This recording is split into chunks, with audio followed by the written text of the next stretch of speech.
Good morning, y'all. I'm going to read from this book again today. I mean, I can barely see it because I'm at work and it's dark. Oh my God. Anyway, back to this lovely picture. We were looking for some room to breathe. New Orleans, we had all the right elements. It was a cultural, unique city that drew you in with music and charmed you with its cuisine before the final enticement of architecture and historical sense of place that made you stay for good, or at least for a while.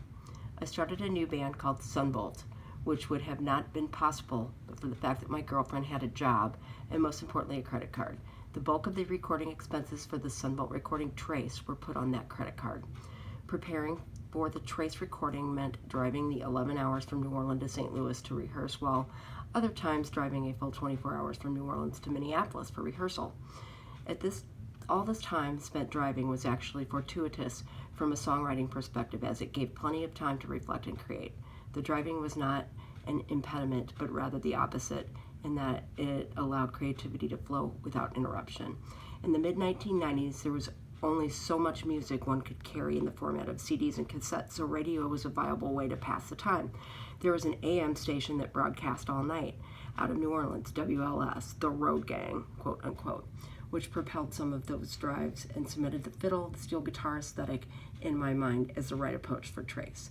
The recording of Trace was done at what was essentially a home studio, in Northfield, Minnesota, a city where main claim to fame is that it fought back against the bank-robbing James Gang. As a person recording there, the most lasting impression was of the ubiquitous odor of the malto meal factory through the town itself.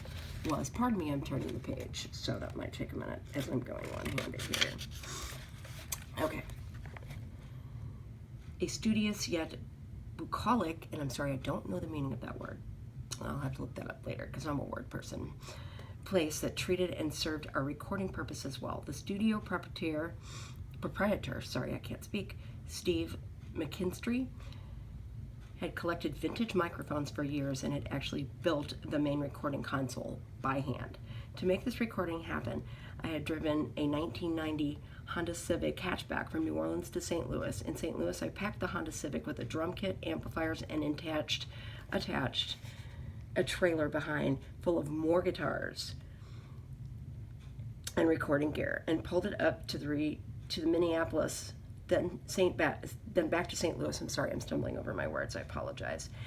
From Minneapolis and back to St. Louis and New Orleans when the recording ended. Of course, there must have been a better way than an economy car pulling a trailer. It was something the Honda guys could never have envisioned. That undersized car pulling a trailer the better part of south to north distance of the United States to make a recording. But that's the way it happened. Well, y'all, take it from me, Jay for Sunbolt. Best listen you'll have. So check them out.